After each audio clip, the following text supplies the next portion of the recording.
Hello, once again I welcome you all to the official YouTube channel of BMD College of Education। तो ये हमारी pedagogy of mathematics की lecture series चल रही है। इसके अंतर्गत हम लोग हमारा यूनिट 3 पढ़ रहे हैं।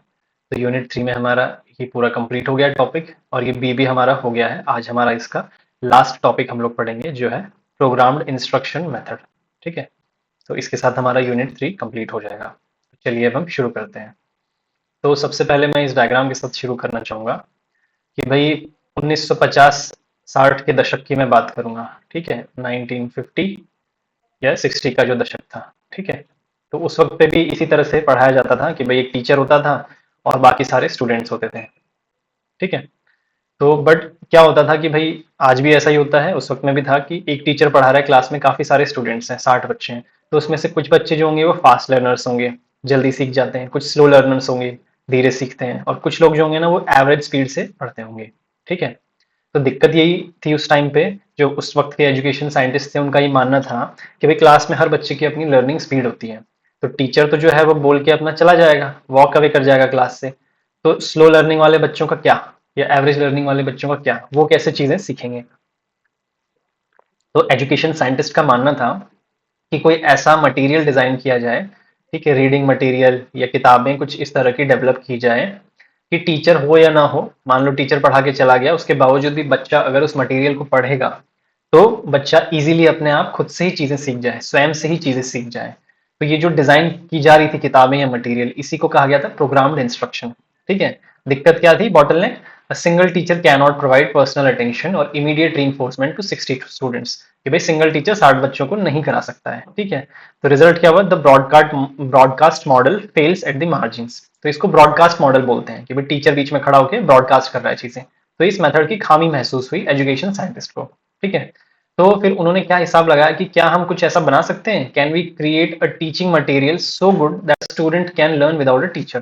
कि क्या हम ऐसा एक रीडिंग मटेरियल बना सकते हैं, ठीक है, ऐसा मटेरियल कि भाई बच्चे को टीचर की जरूरत ही ना हो। ठीक है, तो मान लीजिए ये एक स्टूडेंट है हमारा, उसके पास कुछ मटेरियल है, दूसरा स्टूडेंट है उसके पास भी सेम मटेरियल है। तो हर स्टूडेंट अपनी अपनी खुद की गति से, स्पीड से चीजें पढ़ रहा है, टीचर नहीं भी है तो कोई दिक्कत नहीं है। तो इससे क्या हुआ कि learning transforms from a broadcast model into a highly individualised self paced affair. ठीक है, तो इससे ये चीज ट्रांसफॉर्म हो गई कि ये जो हमारा मॉडल था ब्रॉडकास्ट वाला, जहाँ टीचर पढ़ा रहा था वो तो था ही, बट ऐसा मटेरियल डिजाइन कर दिया गया कि हर इंडिविजुअल स्टूडेंट अब खुद अपनी स्पीड से पढ़ पा रहा था। ठीक है, तो ऐसा क्या था पहले की टेक्स्ट बुक में और इस नए मेथड में प्रोग्राम इंस्ट्रक्शन में क्या था। तो पहले मान लीजिए कोई टेक्स्ट बुक में बच्चा एक इक्वेशन सॉल्व कर रहा है कि solve x plus 5 equal to 10। तो ज्यादा से ज्यादा उसमें इतना लिखा होता था कि x की वैल्यू निकालने के लिए 5 को दोनों तरफ से माइनस कर दो, ये डायरेक्ट लिख दिया होता था। बट ये जो नया मेथड निकाला था हमारे एजुकेशन साइंटिस्ट ने, प्रोग्राम्ड इंस्ट्रक्शन, तो इसमें इस तरीके से प्रोग्राम करके इंस्ट्रक्शन निर्देश दिए जाते थे कि एक छोटे से छोटा स्टेप भी बताया जाता था यहाँ।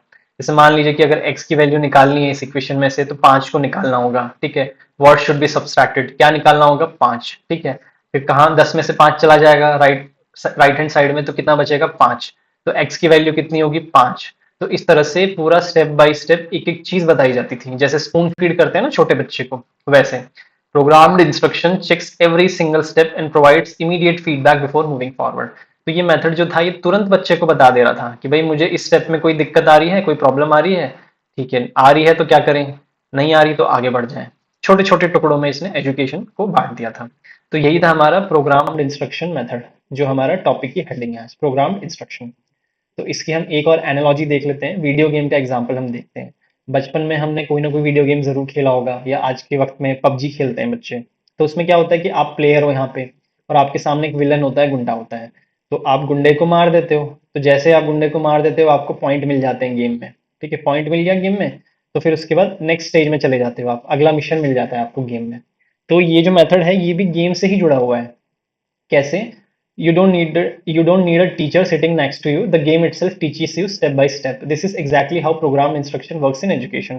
कि भाई जैसे यहाँ पे आपको कोई गाइड की जरूरत नहीं पड़ी गेम में, नो गाइड, ठीक है, और आप आगे बढ़ते चले गए, मिशन पूरा करते गए।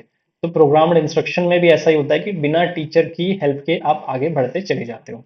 ठीक है, ये हमारा पबजी गेम है यहाँ पे एग्जाम्पल के तौर पे। ठीक है, बस आप आगे जा रहे हो, मिशन अपना कंप्लीट कर रहे हो। नेक्स्ट, अब इसकी मीनिंग देख लेते हैं हम कि मीनिंग क्या है इस प्रोग्राम्ड इंस्ट्रक्शन मेथड का। Programmed instruction is a highly individualised method of self learning, कि भाई ये एक ऐसा मेथड है जो एक सर्टेन इंडिविजुअल खुद से चीजें सीखने के लिए इस्तेमाल करता है, where the physical presence of teacher is not essential, जहाँ एक टीचर का फिजिकली प्रेजेंट होना कोई आवश्यक नहीं है। अब इसकी ओरिजिन क्या है? This technique was primary developed by famous psychologist B F Skinner. बहुत फेमस एक साइकोलॉजिस्ट थे बी एफ स्किनर, उन्होंने ये तकनीक का इजाद किया था। It is fundamentally based on the principle of reinforcement and operant conditioning. तो ये दो टर्म आप याद रखिएगा, रीइंफोर्समेंट एंड ऑपरेंट कंडीशनिंग।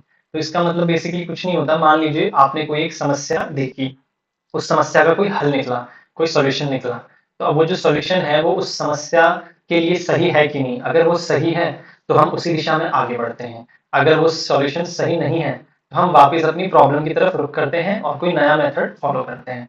तो यही अप्रोच को बोलते हैं रीइंफोर्समेंट एंड ऑपरेंट कंडीशनिंग, कि अगर कोई चीज सही है, पॉजिटिव जा रही है कोई चीज, तो हम आगे बढ़ जाते हैं। ठीक है, अगर कोई चीज नेगेटिव जा रही है किसी का आउटकम, तो हम वापस से पीछे जाके फिर कुछ नया मेथड खोजने की कोशिश करते हैं। तो ये टेक्निक इसी के ऊपर बेस्ड थी। तो अब इस टेक्निक जो है हमारी प्रोग्राम इंस्ट्रक्शन मेथड, इसमें एक फ्रेम करके भी कंसेप्ट है। ठीक है, तो फ्रेम क्या होता है कि the study material is broken down into very small carefully planned units called frame, कि जो आपका स्टडी मटेरियल होगा, जो बच्चों को पढ़ाने का जो मटेरियल होगा, बुक होगी, गाइड होगी, उसमें जो कंटेंट होगा उसको छोटे छोटे टुकड़ों में तोड़ दिया जाएगा और प्रत्येक टुकड़े को एक फ्रेम कहा जाता है। A frame is the smallest bit of information supplied to learner that provides immediate feedback, कि जो फ्रेम है वो इस पूरे सिस्टम का, पूरे जो मटेरियल का सबसे छोटी यूनिट है, स्मॉलेस्ट यूनिट है। ठीक है, और ये जो लर्नर होता है, जो हमारा स्टूडेंट होता है, उसको तुरंत ये स्टेप बता देता है कि आपको कुछ समझ आया कि नहीं आया। उदाहरण के तौर पे हमारा जो ऊपर एग्जांपल था, तो इसमें फ्रेम वन क्या है? To find x in x plus 5 equal to 10 we must remove 5 from both sides, ये फ्रेम वन हो गया, यानी स्टेप वन। ठीक है, छोटे से छोटे बच्चे को भी ये समझ आ जाएगा कि पहले हमें ऐसे सॉल्व करना है। फिर दूसरा जो स्टेप है वो फ्रेम टू हो जाएगा। ठीक है, फ्रेम टू में क्या है? 10 - 5, दोनों तरफ से 5 हम माइनस कर रहे हैं, तो यहाँ पे 10 - 5 क्या होगा? 5 होगा। तो ये हमारा फ्रेम टू हो गया। फ्रेम थ्री क्या है हमारा? कि हमारा जो आंसर आया है वो 5 आया है, जो कि करेक्ट है, देयरफॉर x की वैल्यू ये है। तो इस तरह से छोटे छोटे टुकड़ों में हमने एक इक्वेशन को तोड़ दिया और हर एक टुकड़े को फ्रेम कहते हैं। ठीक है, तो ये तो अब हमने देख लिया कि क्या होता है प्रोग्राम इंस्ट्रक्शन मेथड। तो अब ये जो मेथड होता है, इसमें अलग अलग तरीके होते हैं प्रोग्राम करने की चीजों को, कि चीजों को अगर तोड़ा जा रहा है छोटे छोटे टुकड़ों में, तो किन किन अलग अलग तरीकों से तोड़ा जाएगा। तो 1950 के दशक से तीन मेन स्टाइल डेवलप की गई हैं ये प्रोग्रामिंग इंस्ट्रक्शन मेथड में। ठीक है, ये तीन स्टाइल क्या क्या है? पहली है हमारा लीनियर मेथड, दूसरा है ब्रांचिंग मेथड और तीसरा है मैथेटिक्स। ठीक है, अब एक एक करके हम तीनों को देख लेते हैं। सबसे पहला है हमारा लीनियर प्रोग्रामिंग स्टाइल। तो इसमें क्या होता है, हम पहले एग्जांपल देखते हैं कि इमेजिन कीजिए आप एक कोई पुल पे चल रहे हैं, बहुत पतला सा पुल है, आपने पहला स्टेप लिया उस पे, फिर दूसरा स्टेप, फिर तीसरा स्टेप, और आप सीधे लाइन में चलते जा रहे हैं। आप कूद नहीं सकते, कोई और रास्ता नहीं बदल सकते, आपको सीधे चलते जाना है। और जितने भी लोग उस पुल पे चल रहे हैं आपके पीछे, हर कोई मतलब सेम ही रास्ते से चल रहा है। ठीक है, यहाँ पे देखिए पुल है, जो मैंने बताया ना, सब एक ही पुल पे, पतले से पुल पे सभी लोग एक ही दिशा में चल रहे हैं, किसी को कोई और रास्ता नहीं अपनाना है। तो कंसेप्ट क्या होता है इसमें कि ये जो मेथड है हमारा लीनियर, ये बी एफ स्किनर करके एजुकेशन साइंटिस्ट ने डेवलप किया था। इसमें क्या होता है कि सभी स्टूडेंट्स को एक सेम आइडेंटिकल पाथ फॉलो करना पड़ता है, प्री डिटरमिंड। प्री डिटरमिंड मतलब जिसको पहले से निर्धारित किया गया हो। निर्धारित कौन करेगा? हमारा टीचर, या जिसने हमारा मटेरियल डिजाइन किया है, भाई वही डिजाइन करेगा कि भाई सभी बच्चों को ये पर्टिकुलर रास्ते पे चलना है। तो इसको मैथ्स के संदर्भ में हम कैसे समझेंगे? मान लीजिए कि किसी एजुकेशन साइंटिस्ट ने कुछ प्रॉब्लम्स डिजाइन किए हैं कि बच्चों को इस चैप्टर के बाद ये प्रॉब्लम्स सॉल्व करने हैं। तो सभी बच्चों को 2 + 2 सॉल्व करना है और सबका आंसर 4 ही आएगा। सभी बच्चों को 10 में से 4 को घटाना है, सबका आंसर 6 आएगा। तो देखो सभी को ये चीज फॉलो करनी है और सभी का आंसर सही आ रहा है। और ये बहुत ही सिंपल से क्वेश्चन यहाँ पे प्रस्तुत किए गए हैं। ठीक है, तो यही चीज यहाँ पे इसकी वर्किंग लिखी गई है कि the student starts from the initial frame and logically progresses towards the final frame because the programmer strictly decides the path, it is called extrinsic programme. कि भाई इसमें एक बेसिक से चीजें शुरू की जाती हैं और धीरे धीरे फिर और भी नए नए अलग अलग प्रश्न बच्चे को दिए जाते हैं। और ये जो चीज होती है, ये जो प्रश्न होते हैं, ये कौन डिसाइड करता है? आपका एग्जामिनर। ठीक है, या फिर आपका जो प्रोग्रामर, जिसने डिजाइन किया है ये प्रोग्राम। आपके हाथ में नहीं होता ये, बाहर वाला इसको डिजाइन करता है। तो सिंस बाहर वाला इसको डिजाइन करता है, तो इस मेथड को एक्सट्रिंसिक भी बोलते हैं। एक्सट्रिंसिक मतलब बाहर, ये देखिए यहाँ पे लिखा है ना, एक्सट्रिंसिक प्रोग्राम भी कहा जाता है। ठीक है, इस मेथड को डेवलप करने का रीजन क्या है कि भाई इतने सिंपल सिंपल क्वेश्चंस दे दिए हैं, इतने छोटे टुकड़ों में तोड़ दिया है, सबको एक ही रास्ते पे चलना है। तो ये जो हमारे साइंटिस्ट थे स्किनर, इनका मानना था कि too many errors discourage students, कि बहुत सारी अगर गलतियां हो जाएंगी तो बच्चे डिस्करेज हो जाएंगे। इसलिए जो स्टेप्स हैं उनको इतना छोटा बना दो कि बच्चे मतलब मजबूर हो जाएं कि उनका जवाब सही ही आए। ठीक है, करेक्ट आंसर जो है आने की प्रोबेबिलिटी बहुत हाई हो जाए, ये उनका मकसद था कि इतना छोटा तोड़ दो ताकि बच्चे बिल्कुल डिमोटिवेट ना हो। ठीक है, तो ये हमारा लीनियर हो गया, लीनियर प्रोग्रामिंग स्टाइल। अब हम अगले पे आ जाते हैं, ब्रांचिंग प्रोग्रामिंग स्टाइल। तो ब्रांच मतलब शाखा होता है। ठीक है, तो इसमें क्या होता है, हम्म, इसमें ये एनालॉजी दी हुई है, ये हम स्किप करेंगे, मैं डायरेक्ट आपको इसमें मेथड बता देता हूँ।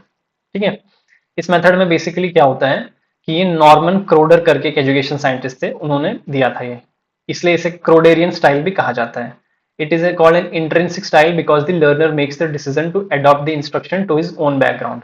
जिससे उस पिछले मेथड को हमने एक्सट्रिंसिक कहा था क्योंकि सारी चीजें बाहर का प्रोग्रामर डिसाइड कर रहा था, बट इसे इंट्रिंसिक कहा जाता है क्योंकि कहीं ना कहीं ये पढ़ने वाला जो इंसान है ना, उसके ऊपर ये ज्यादा निर्भर करता है कि आप कैसे जवाब दोगे, आप कैसे प्रश्न सॉल्व कर पाओगे।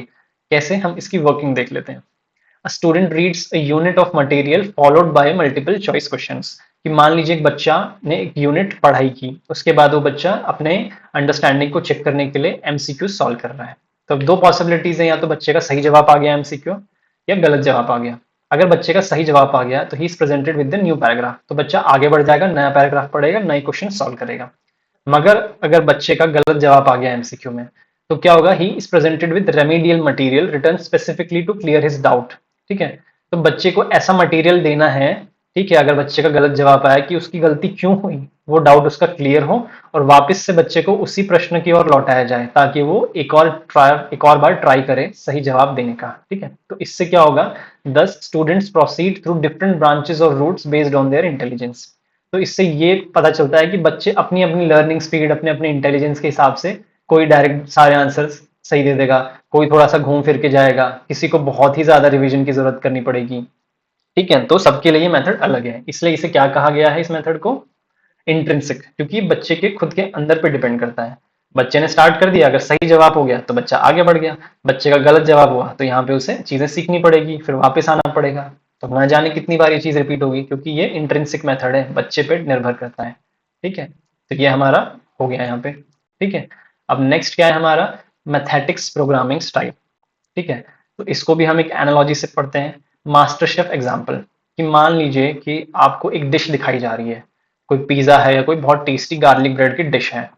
तो अब पहले आपको डिश दिखाई किसी ने कि भाई ये पिज्जा है या गार्लिक ब्रेड है, और अब आपको वो इंसान बैकवर्ड में रिवर्स इंजीनियरिंग में ले जाके सिखा रहा है कि देखो ये पिज्जा गर्म है तो इसे हम ओवन में रखेंगे पहले। ठीक है, ओवन में रखने से पहले हम इस पे सब्जी रखेंगे। ठीक है, सब्जी जो है, सब्जी रखने से पहले सब्जी को हम बारीक में काट लेंगे। तो हमने यहाँ से शुरू नहीं की कि सब्जी काटेंगे फिर पिज्जा के उस पर रखेंगे, फिर पिज्जा को ऐसे रखेंगे, हमने चीजें उल्टी शुरू की है।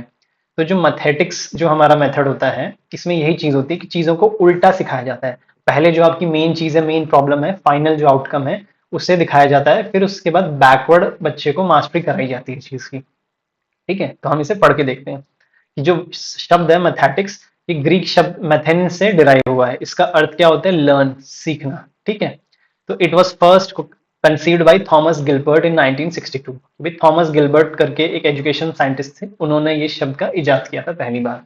कैसे काम करता है ये, it uses retrogressive and backward चेनिंग। मैंने बताया आपको कि पीछे चलता है ये मेथड, बैकवर्ड चेनिंग, या जिसे हम रिवर्स इंजीनियरिंग कहते हैं। ठीक है, you you start by showing the students the final completed mastery task first, कि आप बच्चे को फाइनल आउटकम पहले दिखाते हो, फिर उसके बाद स्लोली आप रिवर्स इंजीनियरिंग करके पीछे स्टेप बाय स्टेप फ्रेम्स में बच्चे को चीजें सिखाते हो। ठीक है, मैथ्स में उदाहरण के तौर पे आपको कोई कॉम्प्लेक्स इक्वेशन दिखाया टीचर ने, फिर उसको धीरे धीरे एक एक स्टेप पीछे लेके सिखाया। एक और एग्जांपल में बताऊं तो, मान लीजिए कोई इंसान साइकिल चला रहा है, तो ये फाइनल लास्ट का आउटकम है। ठीक है, तो अब आप उसको एकदम स्टार्टिंग पे लेके जाओ। ठीक है, मतलब उल्टा लेके जाओ कि कोई साइकिल चलानी सीखनी है तो पहले आप उसको सपोर्ट दोगे, सपोर्ट से पहले उसको बैलेंस करना सिखाओगे, बैलेंस से पहले उसको सिखाओगे कि हैंडल कैसे पकड़ना है साइकिल का, और हैंडल पकड़ने से पहले भी क्या बताओगे उसको कि पहले मुझे चलाते देखो। तो कैसे आपने पहले फाइनल चीज दिखाई, फाइनल क्या था कि साइकिल चलानी खुद से, फिर धीरे धीरे आप रिवर्स में आ गए। तो इस मेथड में बस यही चीज होती है और कुछ नहीं है। तो ये आप पाएंगे कि जो आपके मेथड्स हैं जो पीछे हमने पढ़े सारे के सारे, ये मेथड्स आज के वक्त में जो एडटेक इंडस्ट्री है, एडटेक इंडस्ट्री मतलब एजुकेशन में जो टेक्नोलॉजी है, आपका बायजू है। ठीक है, बायजू तो खैर नहीं रहा, बायजू है, वेदांतु है, अनअकैडमी है, फिजिक्स वाला है, इन सब के भी ऐप्स होते हैं। तो ये सब इसी मेथड पे काम करते हैं। आपने डिओलिंगो ऐप अगर यूज किया हो तो उसमें यही होता है, पहले आपके आगे क्वेश्चन आता है, फिर आंसर आता है, फिर तुरंत आपको फीडबैक मिलता है, फिर नेक्स्ट क्वेश्चन आता है। तो यहाँ पे आपका ये लीनियर मेथड फॉलो हो रहा है। 1960-70 में डेवलप हुआ था, बट देखो आज ये मेथड यूज हो रहा है। फिर ब्रांचिंग रेमेडियल लूप मेथड, ये भी आप बहुत सारी एप्स में देखोगे। बाइजू के प्रैक्टिस मॉड्यूल्स होते थे, या फिर बहुत सारे मॉक टेस्ट आप अगर सॉल्व करेंगे ऑनलाइन, तो उनमें यही मेथड होता है कि आपने जो गलत किया तो पहले उसको रिवाइज कराया जाता है, फिर वापस आपको उसी तरह का नया क्वेश्चन या वही क्वेश्चन रिपीट कराया जाता है। तो ये ब्रांचिंग मेथड आपको आज भी देखने को मिलेगा। ठीक है, कितना ज्यादा इसका रेलेवेंस है आज। तो इस तरह से ये कंपैरिजन टेबल दिया है मैंने आपके लिए कि लीनियर मेथड क्या है, ब्रांचिंग मेथड क्या है और मैथेटिक्स क्या है। तो इसे आप पॉज करके रिवाइज कीजिएगा ताकि आपका कंफ्यूजन क्लियर हो जाए। ठीक है, सारी चीजें मैंने यहाँ लिख दी है। यहाँ पे ये इन्वेंटर है तीनों के। ठीक है, कोर एनालॉजी क्या थी, हमने यहाँ ब्रिज का एग्जाम्पल लिया था, यहाँ स्टोरी बुक है, या मास्टर शेफ है। ठीक है, यहाँ पे ये एक्सट्रिंसिक मेथड था, ये इंट्रिंसिक था, और यहाँ पे प्रिस्क्रिप्टिव मेथड था। यही चीज आप प्लीज रिवाइज कीजिएगा इसको पॉज करके। तो अब ये जो हमने मेथड्स पढ़े सारे तीनों मेथड्स ऊपर, तो ये मेथड्स जो प्रोग्राम इंस्ट्रक्शंस के मेथड थे, ये करवाने से पहले, बताने से पहले या बताने के बाद, या ये क्यों बनाए जाते हैं, इससे पहले एक बेसिक एजम्पशन माना जाता है। ठीक है, एजम्पशन क्या होता है कि ये माना जाता है कि ये मेथड कराने से ये फायदे होंगे। तो क्या क्या फायदे होंगे? ठीक है, student learns much better when he himself is physically and mentally active. तो इन मेथड्स में देखा होगा बच्चे को खुद चीजें पढ़नी है, सॉल्व करनी है बिना टीचर की मदद से। तो ऐसा करने से बच्चा खुद मेंटली एक्टिव होगा, खुद चीजें सीखेगा। दूसरा, a student learns better if he is motivated by immediately confirming if his answer is right और रॉन्ग। अभी तुरंत आपको पता चल जा रहा है छोटे छोटे स्टेप्स में कि आप सही जा रहे हो गलत जा रहे हो, तो इससे आप मोटिवेटेड रहोगे, आप मेहनत करोगे। Third, learning happens best if the subject matter is presented to the child in very small steps और यूनिट्स। कि भाई जो लर्निंग का प्रोसेस है सीखने का, वो बहुत ही बढ़िया हो जाता है, बेस्ट हो जाता है अगर सब्जेक्ट को छोटे छोटे टुकड़ों में तोड़ दिया जाए, step 1, step 2, step 3। Number 4, sequence of the content must be psychologically workable. ठीक है, कि जो मतलब सीक्वेंस होता है इसका कंटेंट का, वो पूरा साइकोलॉजिकली डिजाइन होता है कि सिंपल से कॉम्प्लेक्स की तरफ चीजें जाती है। और क्या होता है इससे, learning is highly effective if the prerequisites of the learner are clearly specified. वे छोटे छोटे टुकड़ों में बच्चा चीजें पढ़ रहा है, तो जो नई चीज वो सीखेगा ना, वो बहुत अच्छे से सीखेगा। ठीक है, बहुत स्ट्रांगली सीखेगा, इफेक्टिवली सीखेगा, क्योंकि छोटे छोटे टुकड़ों से उसकी जो पहले की नॉलेज है वो बहुत अच्छे से कॉन्सोलिडेट हो जाएगी, उससे चीजें याद रहेंगी। ठीक है, यही सेम चीज यहाँ पे लिखी है। तो अब हमारा कंक्लूजन देख लेते हैं, फ्रॉम प्लेयर टू मास्टर। कि टीचर डिपेंडेंट जो एजुकेशन होती है ना, वो बर्डन टाइप हो जाती है। बट अगर आप खुद से चीजें सेल्फ स्टडी करते हो और ऐसी कोई मेथड से, प्रोग्राम इंडक्शन मेथड से, मटेरियल से अगर आप करते हो, तो आप खुद मास्टर बन जाओगे। इसलिए आज भी देखा होगा टीचर्स बोलते हैं बच्चों सेल्फ स्टडी करो। तो यहाँ लिखा है कि programmed instructions remove the bottlenecks of the classroom whether through Skinner's lineage bridge, Crowder's remedial branches और Gilbert's reverse mastery. Passive audiences are transformed into unstoppable learners. कि भाई जो तीनों मेथड है कोई भी इस्तेमाल कर लो आप इनमें से, इसका इस्तेमाल करके जो बच्चे चुपचाप बैठ के बस सुन रहे थे, समझ आ रहा है नहीं आ रहा है, तो वो अब अनस्टॉपेबल यानी जिन्हें रोका नहीं जा सकता, ऐसे लर्नर बन चुके हैं वो बच्चे, ये बन जाएंगे कि जिन्हें रोका नहीं जा सकता, इतना बढ़िया वो पढ़ेंगे खुद से। ठीक है, तो इस लेक्चर में इतना ही। इसी के साथ हमारा यूनिट 3 खत्म होता है। सो नेक्स्ट लेक्चर से हम हमारा यूनिट 4 शुरू करेंगे। So thank you for your time and attention. Check description for PDF notes. I will see you in the next lecture.